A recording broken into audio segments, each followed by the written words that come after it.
Olá, Boa tudo bem? noite, Boa noite, como é que você tá? tudo jóia, e você? Olha, a gente não combinou, mas estamos de novo de par de jarra, hein? É sintonia que chama isso. É, o Felipe já tá aí. Ah, ótimo. Ah, beleza, beleza. Oi, Boa Felipe. noite. Oi, pessoal, boa noite. Tudo bem?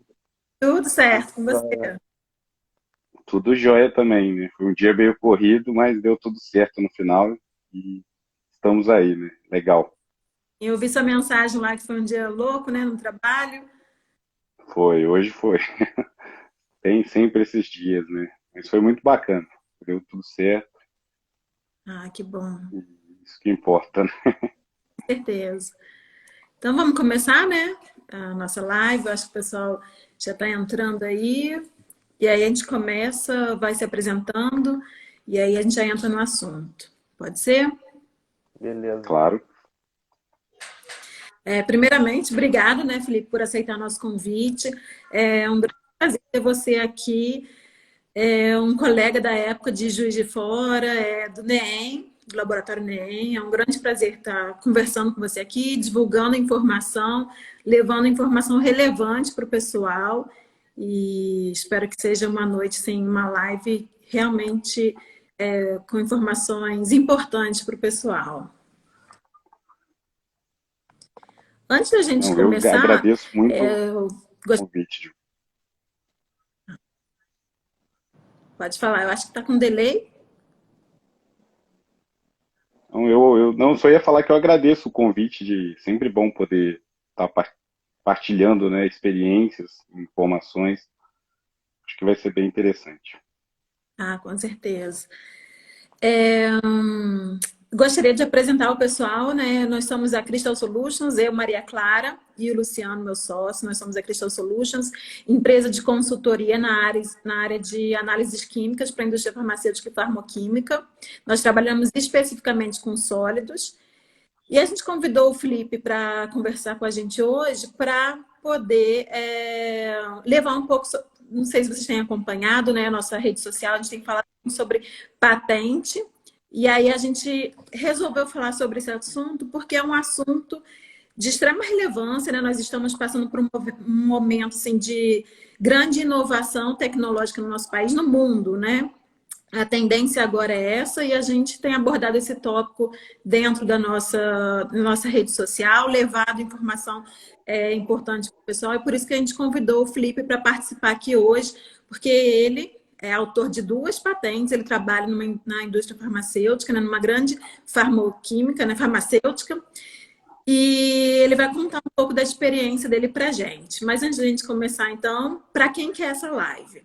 Essa live é para quem trabalha na área farmacêutica ou farmacêutica, ou quem trabalha mesmo com produto, com desenvolvimento. Então, essa live foi feita para quem trabalha nessa área.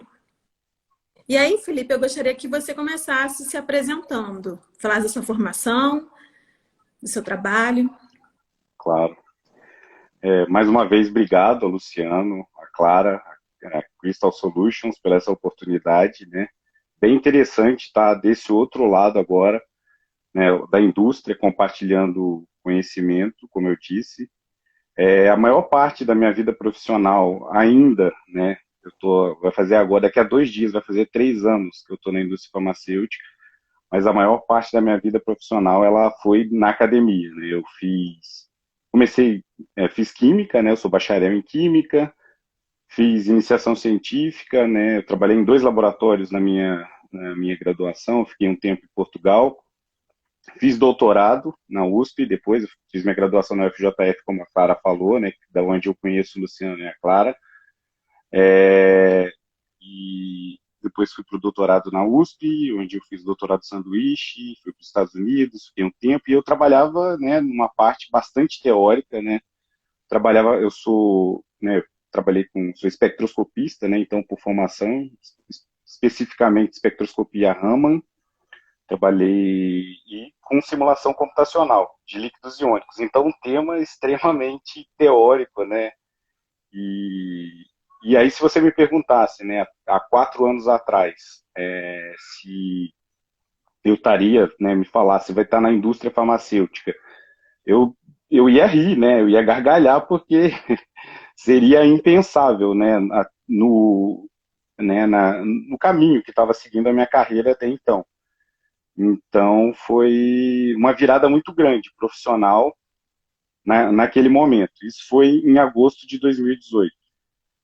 Então, eu fiquei, né, terminei meu doutorado, fiquei 3 anos ainda como pesquisador, né, na universidade, na USP, né, fazendo pós-doutorado, e minha bolsa, né, estava terminando, eu analisei várias possibilidades, inclusive né, eu cheguei a conversar com uma professora, né, e alinhei questão de bolsa para ficar fora, mas aí por uma série de questões pessoais e profissionais, né, naquele momento eu já era pai, eu tenho um menininho, que hoje vai fazer 4 anos também, e eu avaliei, né, todas as possibilidades, né, fiz a entrevista, né, apareceu a oportunidade, né, de ir para a indústria, né, fiz a entrevista, passei e então eu recusei essa oportunidade do pós-doutorado e aceitei esse novo desafio. E claro que não foi fácil, né? Uma virada dessa, né? Eu estava altamente condicionado a ser um teórico, né? A analisar questões teóricas, né? Já estava há bastante tempo naquele mundo e ir para o mundo da indústria farmacêutica foi, né? Porque o timing dos projetos é muito diferente, né? E o tipo de entrega, a interface com muitas áreas e né, todo o mecanismo, né, de funcionamento é diferente, né? É uma, né? E eu acho que talvez o maior desafio também, eu mudei de área, né? Ia bastante na questão de problemas, né? Eu fui para uma outra área, né? Eu entrei na área de pré-formulação, que eu vou falar um pouquinho agora, né? Na área de pesquisa e desenvolvimento, que é uma área que dá suporte à tecnologia farmacêutica, ao desenvolvimento de novas formulações, de novos produtos. Então, tem farmacêutico também no nosso laboratório, mas é uma área que tem bastante químico e físico-químico, né? Então, para Felipe. realmente... Oi. Aproveitando, porque essa foi uma das perguntas da caixa de perguntas que a gente deixou durante o dia, né? Da Carol Cruz. Ela perguntou justamente isso. Para ingressar na área de P&D, ela perguntou qual que seria a formação. E aí, justamente isso que você está respondendo agora, né? Que, por exemplo, a sua formação foi você tem formação em Química e fez Sim, mestrado, né? Doutorado, tem a formação nessa área. E aí, sim. respondendo a pergunta da Carol Cruz. Ah, legal. Hoje, né, eu acho que a gente vai falar um pouco mais para frente, né, mas tem bastante oportunidade, né, para diferentes áreas, né, a indústria farmacêutica brasileira, ela está numa expansão muito grande, né, a gente vive hoje a era da inovação incremental, né, a gente saiu da era do genérico e similar, então tem muita coisa sendo desenvolvida, então eu vejo muitas oportunidades para diferentes áreas, eu acho. É o que a gente está vendo lá eu trabalho na Eurofarma Laboratórios, né? É o que a gente tá, que é uma das maiores, né, indústrias farmacêuticas nacionais, e é o que a gente vê lá, né? Bastante um grande número de doutores de diferentes áreas sendo contratados, então a gente está vivendo essa tendência, né? E aí eu acho que também soma-se ao momento que o país vive, né, nas universidades. Então eu acho que é bem legal. Mas aí, continuando, né? Então, eu fui para a área de Eu acho pré-formulação. bacana, só cortando rapidinho, Felipe, eu acho Claro, claro. bacana por quê? Porque a indústria farmacêutica é uma área que está na interface entre vários ramos de pesquisa, né? Tanto o pessoal que se forma em farmácia, quanto em química, quanto em biologia, né? E físicos, como você disse, que tem parceiros aí onde você trabalha. Então, isso é bacana porque engloba várias áreas diferentes e dá oportunidade para vários tipos de formação, né? Sem dúvidas. Sem dúvidas. É, Ah, eu acho que tem multidisciplinar. bastante diferentes áreas, biologia.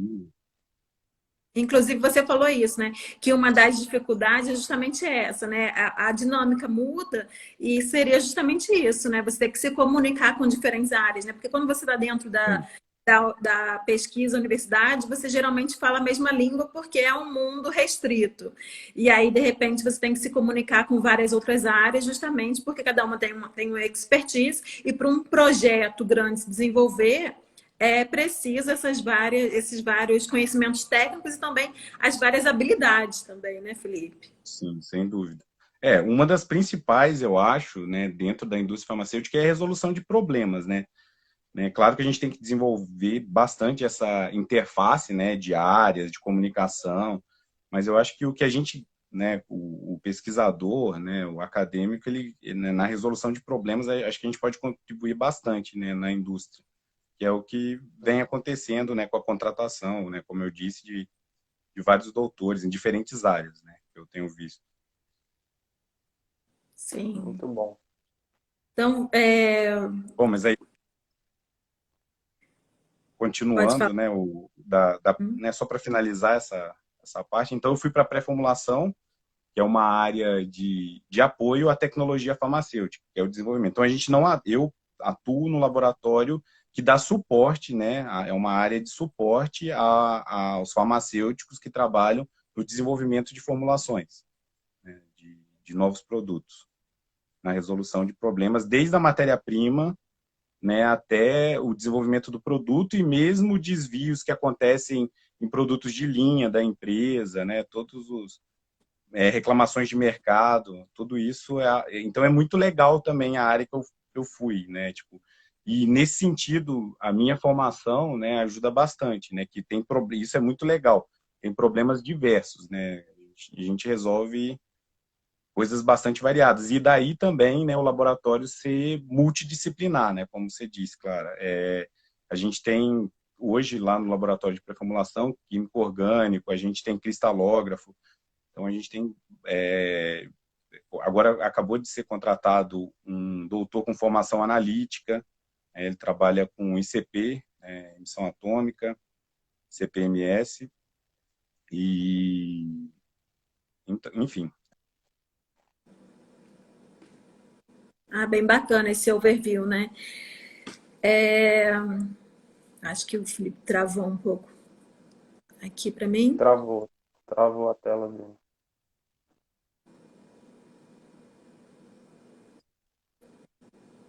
Ah, tá voltando aí.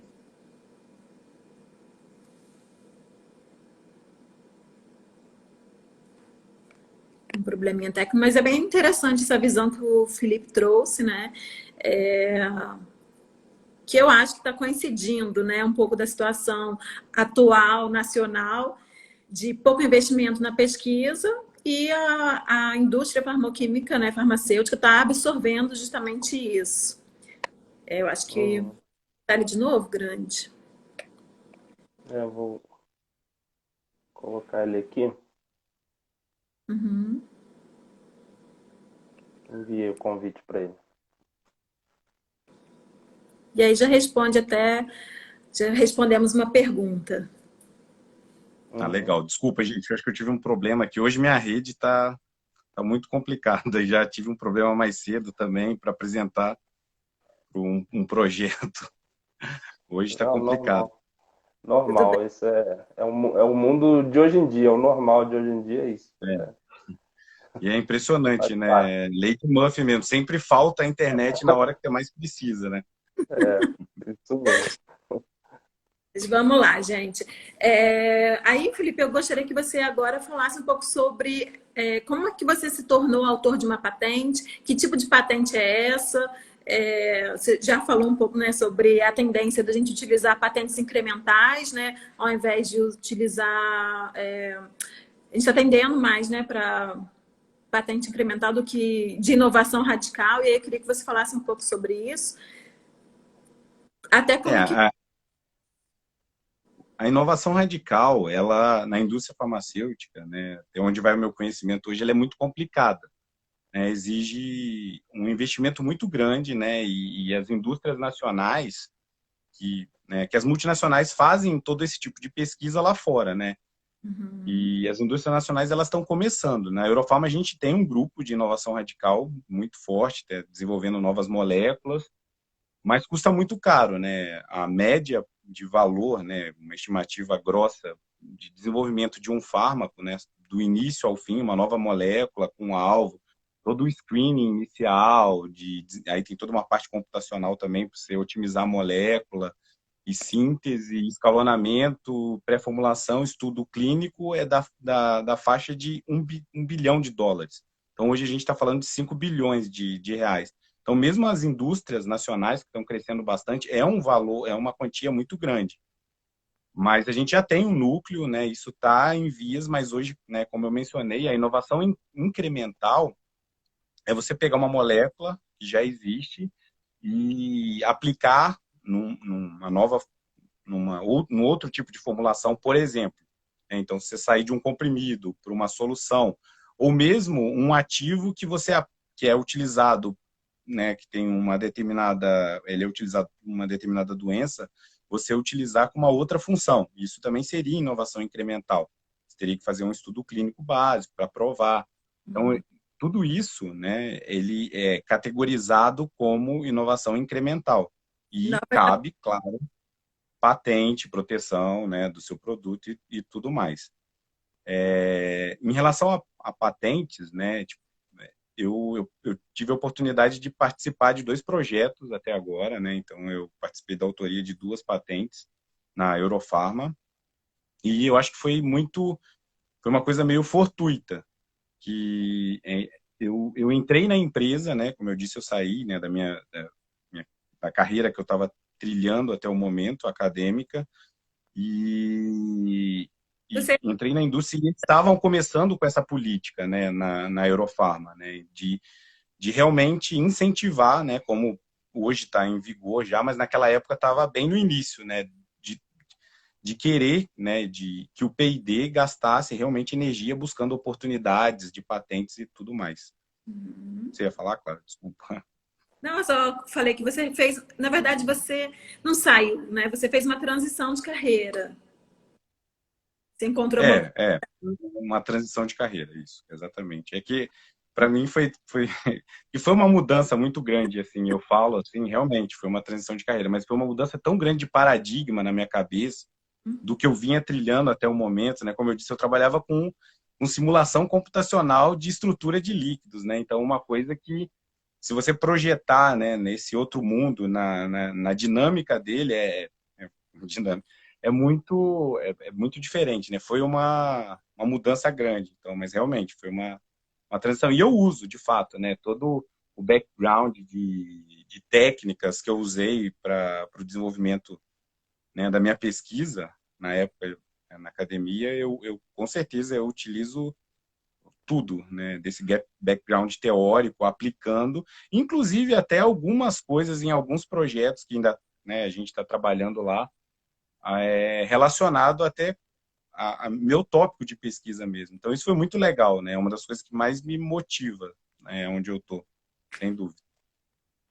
Isso é bacana você tocar nesse ponto, Felipe, porque eu senti um pouco isso durante a graduação, por exemplo. Você estuda, estuda, estuda e não sabe por que você está estudando aquilo ou onde você vai aplicar. E chega um momento que absolutamente tudo que você estudou vai servir para alguma coisa. Isso é interessante para quem está pensando em seguir uma carreira, seja ela acadêmica ou industrial, se dedicar, né? Porque você não está estudando em vão, não está gastando seu tempo em vão. Sem dúvida, Luciano. Inclusive, né, com relação à parte, quando você começou a fazer o seu trabalho, você nem imaginava que você iria se tornar autor de uma patente dentro da indústria, né? Então, você estava trabalhando para encontrar uma oportunidade. E é justamente por isso também que a gente está trazendo essa live, para mostrar que a importância do nosso trabalho e às vezes a gente não tem noção da consequência que aquilo vai trazer. E aí você é um caso real justamente que conseguiu, né, se tornar autor de uma patente. Sim, sem dúvida. Né? Como eu disse, eu não imaginava há 4 anos atrás, nem no meu último sonho, estar na indústria e muito menos ser autor de patente. Sem dúvida, não tenho dúvida disso. Não tenho dúvida mesmo. Sim, bacana. Porque as coisas foram acontecendo, né? E você E pode estão acontecendo ainda, né? o que que é, quais são esses produtos, produto processo, né? A gente já sabe que é produto. Eu não posso entrar em detalhes, né? Mas eu acho que eu posso, né, falar um pouco, né, de forma, até para entender, né, o pessoal do que se trata. Essa, por exemplo, de um produto, né, eu sou autor de uma patente de polimorfo, né, de um polimorfo, Aí, de seria, né, caracterizado como uma inovação radical, polimorfismo. e isso, e uma outra de um produto. Desse produto, né, o produto, ele é um produto tópico, né, e ele é veiculado na forma de solução. As formulações comerciais que tem no Brasil é na forma de solução. E a principal formulação, né, que tem mundial dele, né, é um produto que ele, ele, ele tem um propelente, né? Ele é espumável e tem um propelente. Então são as duas formulações que tem no mercado. Então o que que a gente desenvolveu? Uma solução sem propelente espumável. E um dos grandes problemas nesse produto era a cristalização. Ele cristalizava na válvula. Ele tem um ativo que, para eles, né, para resolver a questão da formulação e não espumar, teria que ter bastante álcool na formulação. E bastante álcool você não consegue espuma. Então, esse foi um problema bastante grande. E se você reduz o álcool, ele cristaliza. Então, né, isso foi um grande problema. E, claro, tem toda a questão de tensoativo, né, da válvula, toda a tecnologia, né, para desenvolver o produto, de embalagens. Mas o ponto, né, simplificadamente foi esse.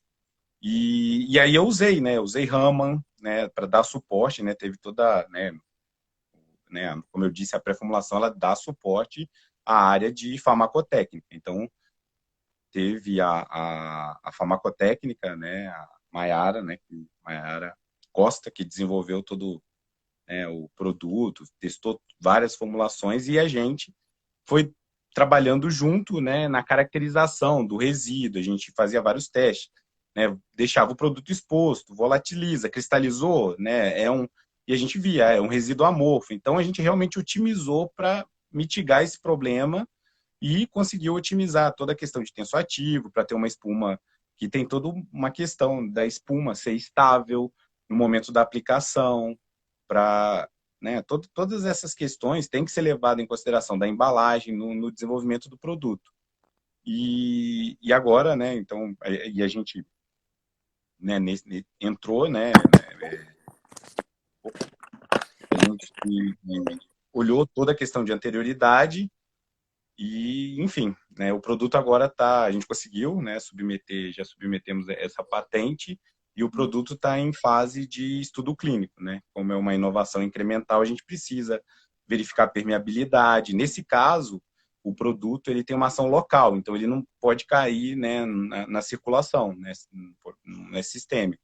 Então a gente também tem que fazer um estudo de biodisponibilidade para ver se está caindo na corrente sanguínea, porque pode gerar um problema. Então todas essas coisas estão em curso, mas a patente ela foi depositada. Sim, isso até é interessante, né? Mostrar que vocês tomaram a estratégia de fazer a patente antes, depois tem um estudo clínico, para depois vir a aprovação, né? E submeter a Anvisa. Tem toda essa trajetória, né? De essa Isso, né? Foi uma coisa que eu aprendi tipo, em relação, porque a Anvisa, né? Você pode submeter qualquer produto, né? Até onde eu sei lá. A questão é que se você vai ser infringente, alguém vai te acionar e você vai ter que tirar o seu produto do mercado. A outra coisa é você submeter também um trabalho qualquer, mesmo que você não vá produzir industrialmente, né, no INPI e pedir, ou mesmo, né, via PCT, que é o Tratado de Cooperação em Matéria de Patentes, que é um tratado internacional, para proteger em vários países, né? Você escolhe os países que você vai depositar aquela patente e o seu produto. Vocês fizeram depósito em mais de um país? No caso dessa patente, não, do produto, né? Aí depende da estratégia da empresa, mas no outro polimorfo, sim, a gente depositou via PCT, Ah, bacana, bacana. no caso do polimorfo, é. Sim. E aí, Mas aí também, tudo uma questão de estratégia patentária, o que que a empresa quer, né? Tem várias, como eu ouvi da própria, né, gerente, a gente tem uma área de patentes muito forte na empresa e É, ela sempre fala que é um jogo de xadrez, né? Você tem que patentes é uma mistura de jurídico com científico, né? Então é muito complicado. Você tem que pensar muito bem no que você vai pedir, o que você vai fazer. sim, isso é interessante você trazer aqui justamente isso. Primeiramente, né, uma das coisas é estruturalmente a empresa está preparada, ela já tem uma cultura voltada para essa parte de patente e também estruturalmente ela está preparada com uma parte de propriedade intelectual para poder auxiliar os pesquisadores, o pessoal da pré-formulação para poder formulação, né, para poder fazer essa patente. Então, a empresa já está voltada para essa cultura. Isso é uma Sim. questão interessante, né? E aí, outro ponto seria essa estratégia, né? De por que vocês fizeram essa patente, né? E aí entra. Um dos objetivos, né, é- e por um dos objetivos da patente e da política de patentes na empresa é proteger portfólio, né? O objetivo principal que está nas metas da empresa é proteger o portfólio. E a gente tem duas maneiras de fazer isso hoje, né? Ou via legal com patente, ou via tecnologia que o concorrente não consegue copiar, né? Então, é o que a empresa vem buscando. Sim. E aí foi respondendo até uma pergunta que foi do Marcos Mariano, que ele falou, que ele perguntou qual que é a forma de fazer a avaliação da relevância de uma patente. E aí essa pergunta que ele fez é justamente com relação se a patente é de inovação, se a patente Sim, quando ela é com uma estratégia, né, para fazer a proteção do. Você conhece ele, Felipe? conheço. Agora. Mas, enfim, é uma questão que, inclusive, está em bastante voga na empresa, né, na Eurofarma, né, porque discutindo, né, com várias pessoas, uma patente, você não necessariamente precisa produzir, né, gerar um produto daquilo, e alguém pode licenciar a sua patente. Alguém Uhum. pode comprar os direitos de utilizar aquela patente para. Então, seria uma justificativa, né, para não necessariamente gerar um produto, mas é difícil, né, a gente julgar o que realmente lá na frente vai ser importante ou não. É uma questão que, inclusive, a gente tem lidado, né? O que é relevante, porque uma patente, né? Você conseguiu uma brecha, né? No escopo mundial, né? O que todo mundo já fez, já mexeu, né? Se a gente pensa que o que a gente tá trabalhando aqui tem gente no mundo inteiro mexendo, indiano, chinês, europeu. Então, o que tinha de oportunidade para buscar ali, né, da mesma forma que a gente está buscando, todo mundo está buscando. Então, achar essa brecha não é trivial, né? Que tem todas as questões, né? Que uma patente tem que ter, né? De novidade, atividade inventiva, além, claro, da aplicação industrial. Suficiência E descritiva. não pode ser óbvio para um técnico no assunto. Até isso, para mim, é uma coisa bastante complicada também, né? Quando eu vou discutir com a área de patentes, né? O que não é óbvio para um técnico no assunto? Se você juntar dois artigos, você chega naquela conclusão, ou duas patentes diferentes daquilo que você está propondo, né? Então é bem complexo essa pergunta do Marcos. É, é, Mas é uma estratégia de mercado, no fim das contas, né, Felipe? Porque se você detém o direito de propriedade intelectual sobre um produto ou um processo, vai muito de encontro ao que você falou aí. Tem a possibilidade de licenciamento para um terceiro querer usar. Então você vai ganhar por aquilo, pelo seu tempo de estudo, pela sua dedicação, né? É, E além disso, tem meio. Eu falo de estratégia de mercado porque se você detém alguma tecnologia que a sua concorrência não consegue de alguma forma, você está meio que dominando aquele setor. né? Sim, sem dúvida. Porque se você chegou e eles não conseguem chegar, você tem o direito de produzir ou não, né? Sim, sim, sem Nessa dúvida. Sem parte de dúvida, Luciano. proteção de portfólio, né? O Luciano outro dia. Eu acho que você pode comentar um pouco sobre isso, né, Luciano? Você falou sobre aquele catalisador que você estava fazendo a busca, e aí eles tinham feito uma descrição de uma patente em que eles descreveram que eles poderiam utilizar metais lantanídeos, né? É muito comum isso. Eu vejo nas patentes, principalmente dos chineses, assim. Eles são experts nisso, em descrever uma patente, fazer reivindicação de absolutamente tudo. Os catalisadores para a área que eu trabalhava eram compostos de um suporte ou um óxido com algum dopante. E os caras conseguiram sintetizar um catalisador bem ativo e seletivo para a reação que a gente estudava. Potencialmente, ele poderia ser usado industrialmente, né? Então, eles colocaram um determinado metal, um lantanídeo da vida, só que a proteção, a reivindicação era toda aquela linha da tabela periódica, não era só aquele elemento específico. Então, quem quisesse fazer alguma coisa ali, não conseguia. Simplesmente não conseguia, porque isso é muito importante, né? A forma de você escrever a patente. O que você usa de Sim, reivindicação, você pode bloquear toda a sua concorrência, né?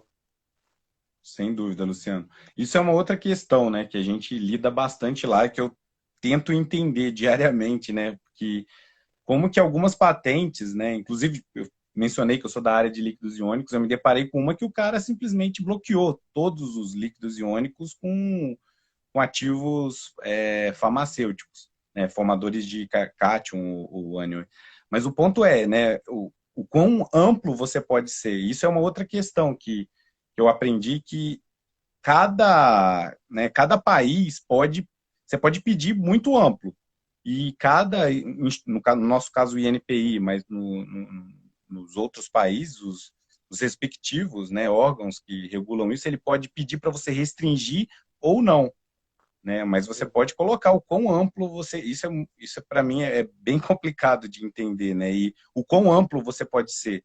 Porque não necessariamente, e na maioria das vezes, não, você não vai testar todas essas condições. Claro que ele não fez todos esses catalisadores, né? Então, mas essa questão das patentes chinesas tem, né, uma coisa que também que eu descobri, né, que foi bastante interessante, que muitas das vezes eles não querem proteger o produto, né? A questão deles é simplesmente não deixar que ninguém patenteie para eles conseguirem vender, né? Então, que eles sabem que eles vão conseguir fazer mais barato e vão ganhar no preço, então eles fazem a patente. Muitas das vezes, é uma outra coisa que eu aprendi no relatório, você não precisa colocar na sua reivindicação, mas se você fala bastante amplo no seu relatório descritivo, que é o início da patente, você já gera uma anterioridade para alguém que pense em alguma coisa relativa ao que você está desenvolvendo. Então, nesse sentido, né, eles usam bastante, né, a patente como uma forma de bloqueio para ninguém bloquear, na verdade, o produto deles, né? Uhum. Sim. É isso. Tem até um comentário da Michelle aqui falando sobre a qualidade das patentes chinesas, né? Ah, Que eles sim, eu não, vi eles não aqui. focam Realmente, tanto Michel. na qualidade dos dados, né? Eu acho É, que muito por isso, né, também, né? Às vezes o cara só quer, né, complicar sua vida, ele não. O que é extremamente maléfico do ponto de vista de inovação, né? Porque imagina, quando a gente vai fazer uma busca, né? Na pesquisa, a gente faz uma busca dentre os artigos, né? E aí, quando a gente quer fazer uma inovação, inclusive até o nosso parceiro Leonardo Cordeiro, da Gruenbal, Pocinhos e Teixeiras, ele estava falando isso, que 80% dos novos produtos estão em base de dados patentárias. E aí, antes da gente fazer a pesquisa e ir para o laboratório começar a pesquisa, a gente vai fazer essa busca nos artigos científicos e também nos bancos de dados de proteção patentária. E aí você encontra uma patente que já tenha algo descrevendo o que você pretende desenvolver, você não vai desenvolver aquilo. Mas pode ser que aquilo não esteja em uso, que realmente não tenha sido feito um produto daquilo, né? E aí sim. ele está apenas bloqueando o portfólio, como você falou. Aí também entra a questão, que existe uma coisa que chama patente, geralmente Está falhando aqui hoje. para Tá cortando, Oi? Felipe. Voltou? Voltou. Opa.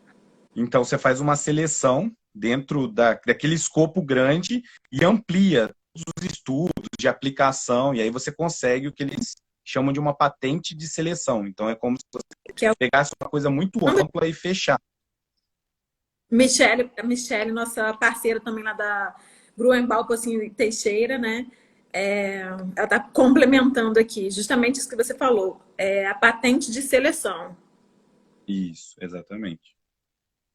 Mas isso é bem, para mim também é bem complexo, né? Muito, para mim é bem difícil de entender, né, a estratégia e quando cabe e até que ponto você tem que ir para conseguir esse tipo de patente. Sim. Uhum. É bem interessante, Felipe, muito bacana, né?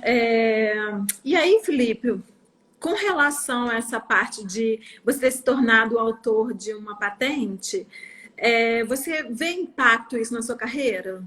Algum impacto? Ah, Benefícios? sem dúvida. Sem dúvida. Eu, né, mesmo eu sou um pesquisador, né? Eu me considero um pesquisador pela minha formação e sem dúvida eu acho uma coisa bastante importante para cá. Acho que falhou aqui, Felipe.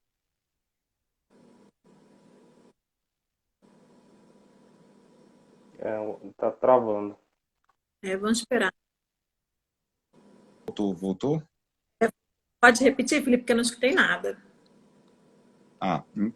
Claro que eu não sei o que vai acontecer, né? Essas patentes elas foram submetidas, mas elas vão ser devidamente avaliadas, né? Vai ter.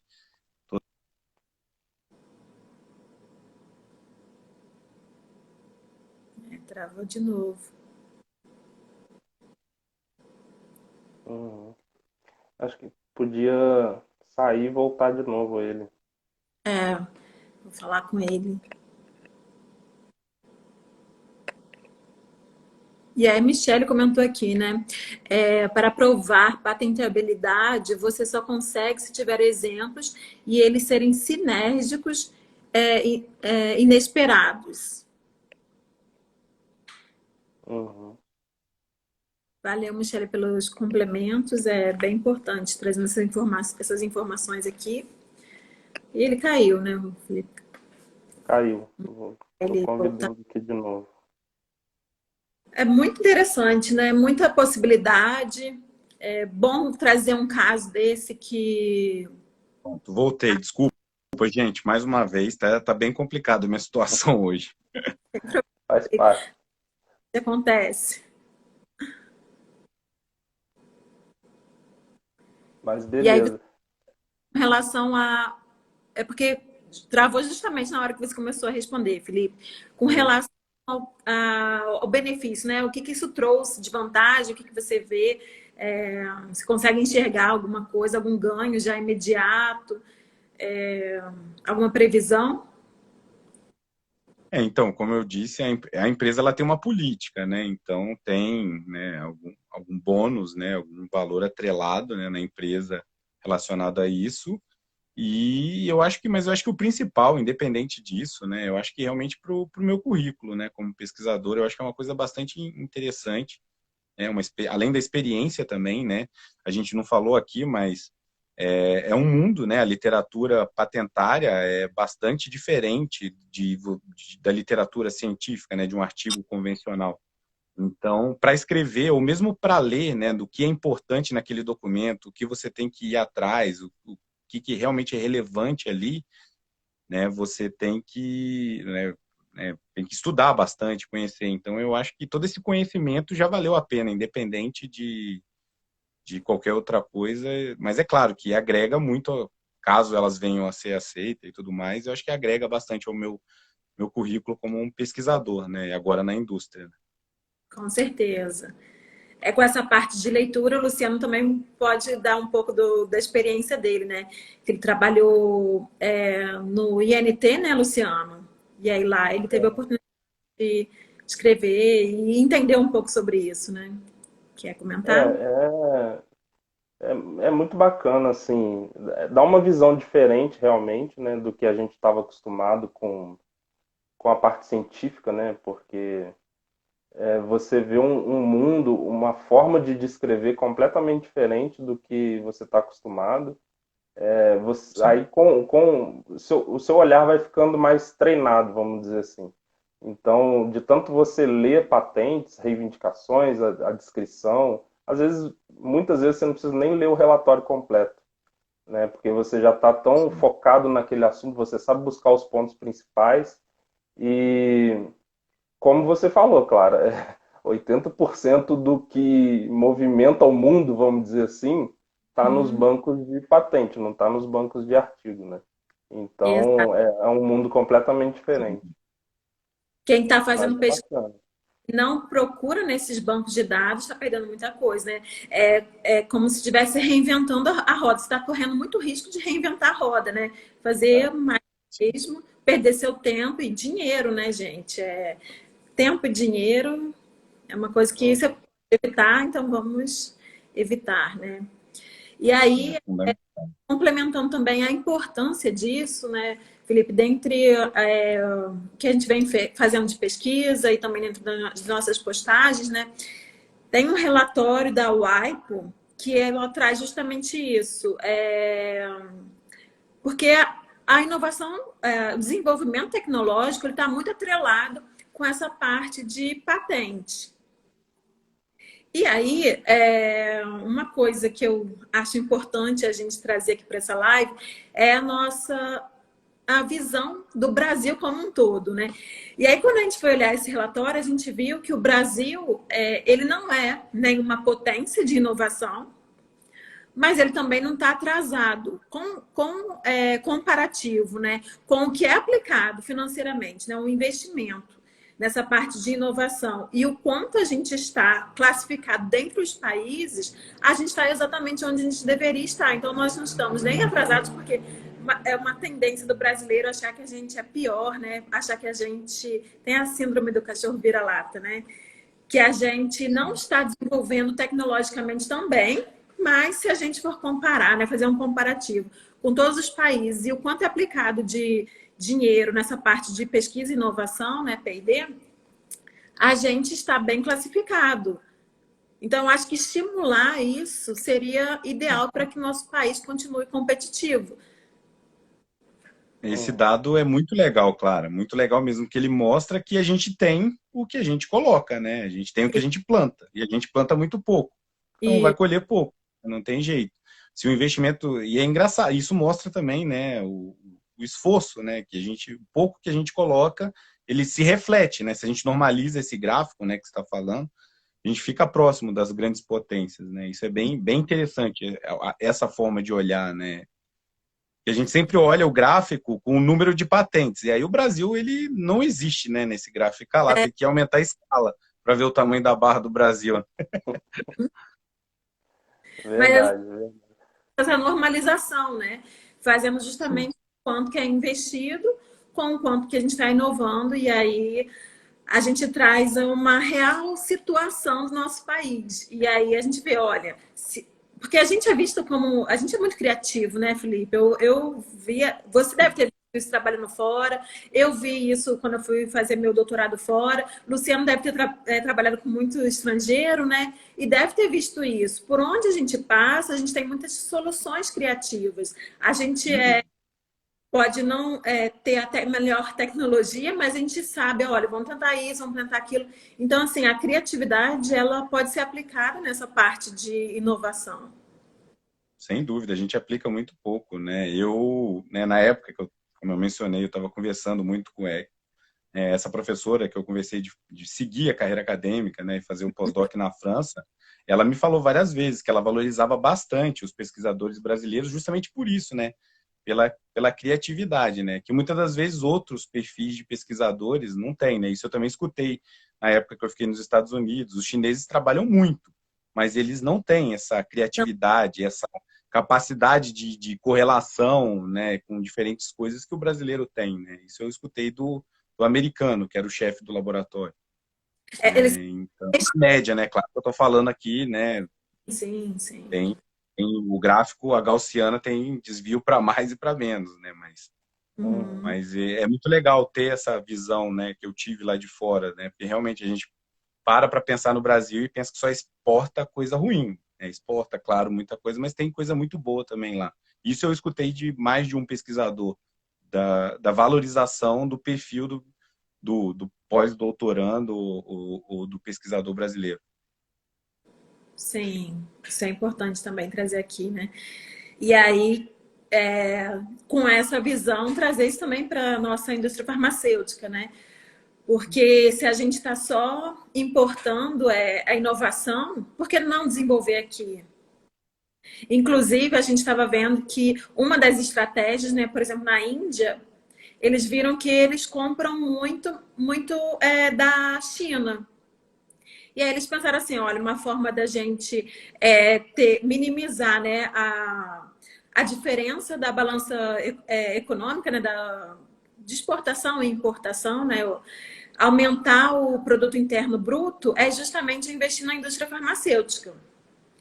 E eu acho que a gente está também por essa necessidade, porque quando a gente analisa os mercados mundiais, o Brasil é o segundo maior consumidor de medicamentos no mundo.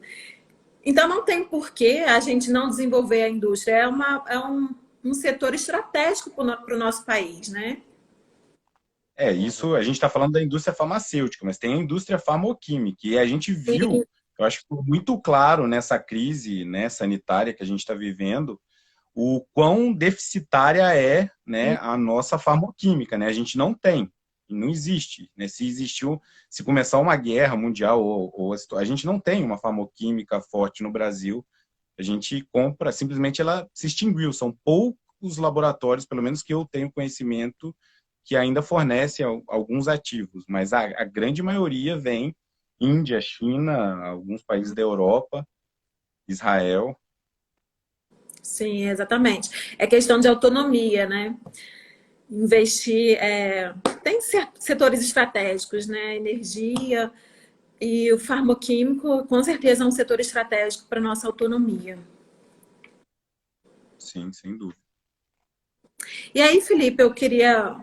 Daqui a pouco a gente está acabando, né?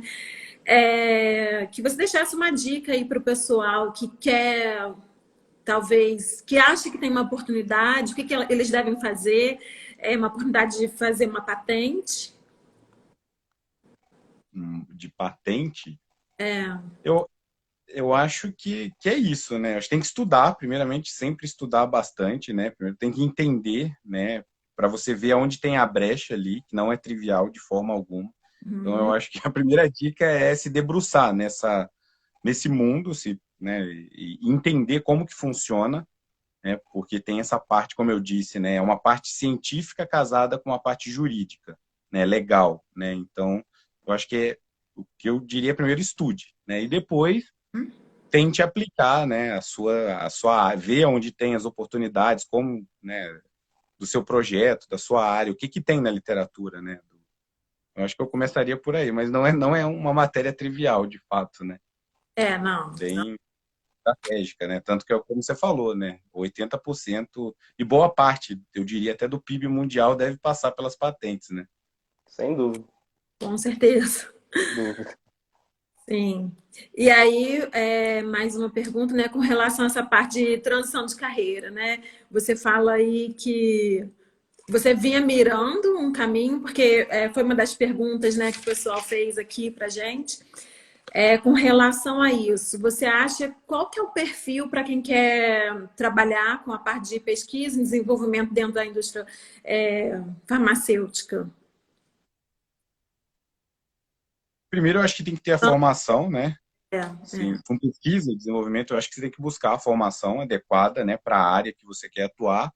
E o segundo é né, você tem que ir de coração aberto, aceitar e muitas das vezes começar por baixo, né, sem, né, eu acho que iria até a arrogância, né, porque se você vai subindo na sua carreira acadêmica, você tem que, se você vai fazer essa transição de carreira, você tem que ter humildade para aceitar que você está começando, você está aprendendo coisas novas, é uma nova área. Então, eu acho que é por aí. Mas sempre eu acho que o conhecimento, né? Primeiro formação e depois buscar essa oportunidade. Às vezes não vai entrar exatamente na área que você gostaria, né? Dentro da indústria, mas a coisa é bastante dinâmica, né? Existe um fluxo muito grande e transição de pessoas dentro da empresa. Então, eu acho que seria essa a minha dica, né?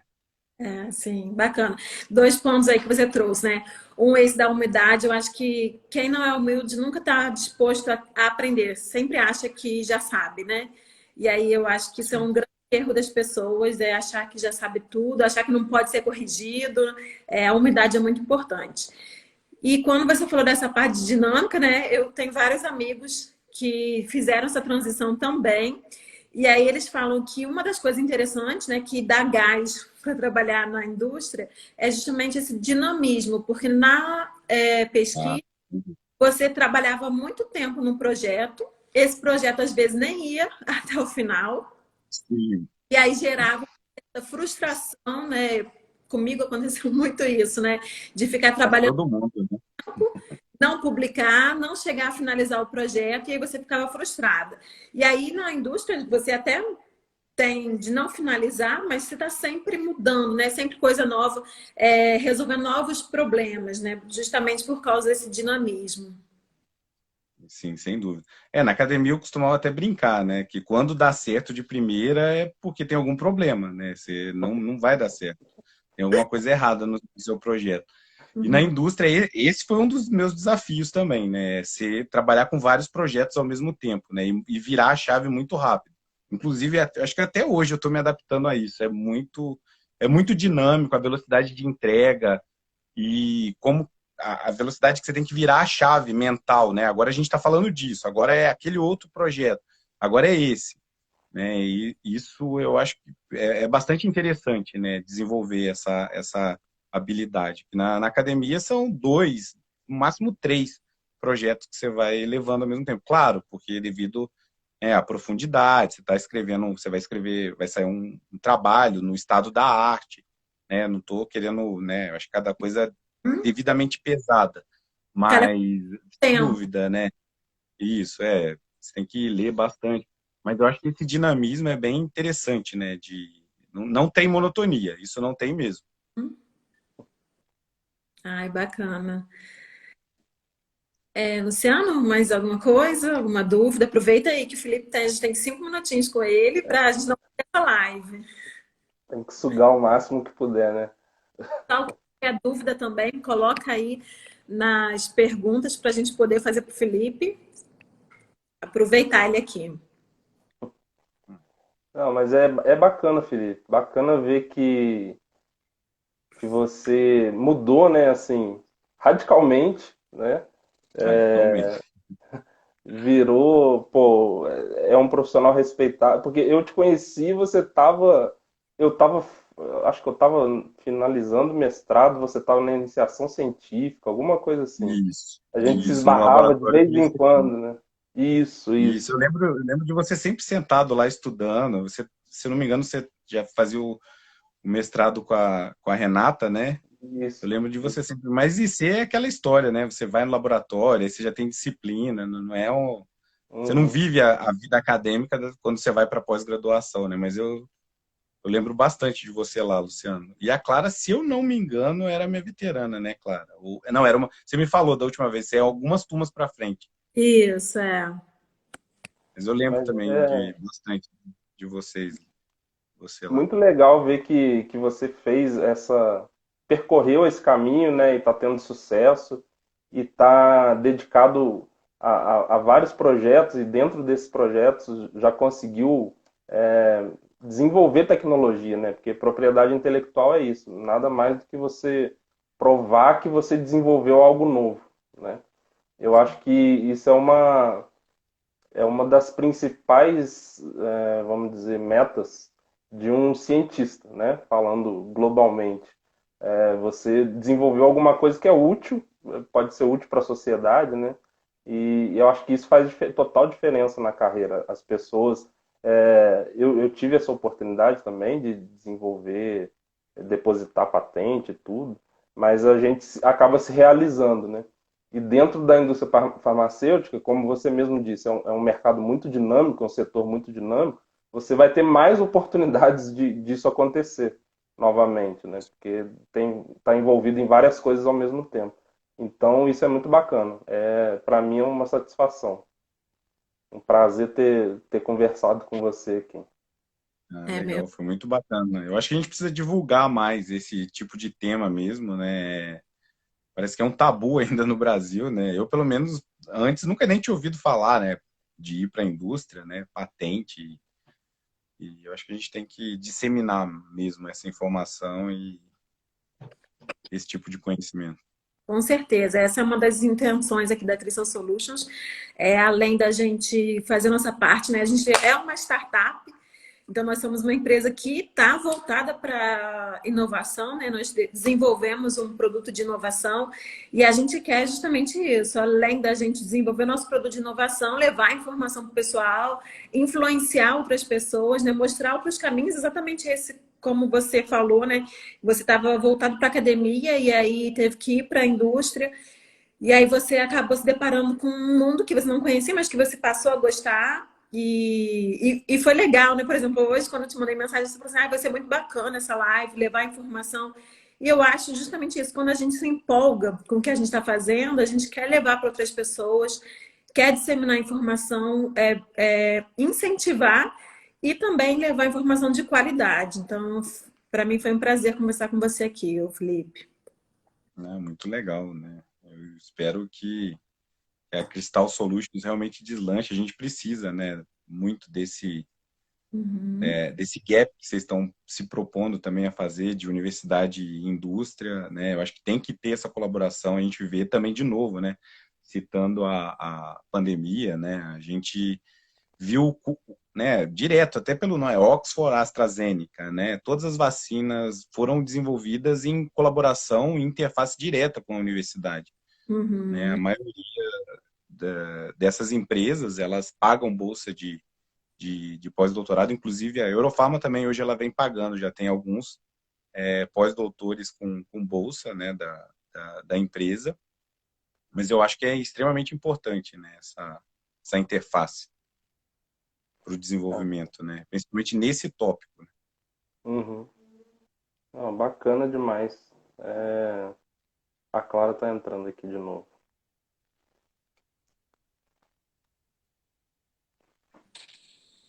Gente, eu vou pedir aqui, eu caí um pouco, né? Mas eu vou falar que a gente tem que encerrar para a gente não perder essa live, tá? Não, beleza. A gente encerra aqui. Mas é bacana, Felipe. Eu agradeço mais uma vez, né? Em nome da Crystal Solutions. Eu acho que foi bacana esse papo. E como você falou, né? A gente está tentando fazer esse meio do caminho entre indústria e universidade, né? Tentando desenvolver nosso produto de inovação aí. E é legal conversar com pessoas da área que está lá dentro, né? Que está vivenciando isso tudo, para mostrar para quem está de fora que é possível, né? Se a gente se dedicar, a gente consegue chegar lá.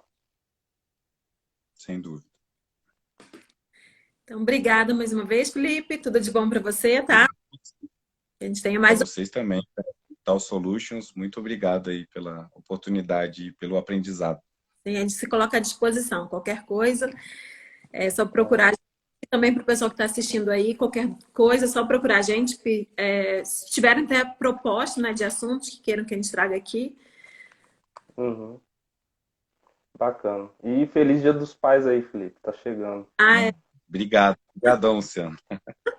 Pois é. Sim. Tchauzinho, gente. Valeu, então, pessoal. Tchau, gente. Um abraço. Obrigado. Abraço. Valeu. Boa noite. Boa noite.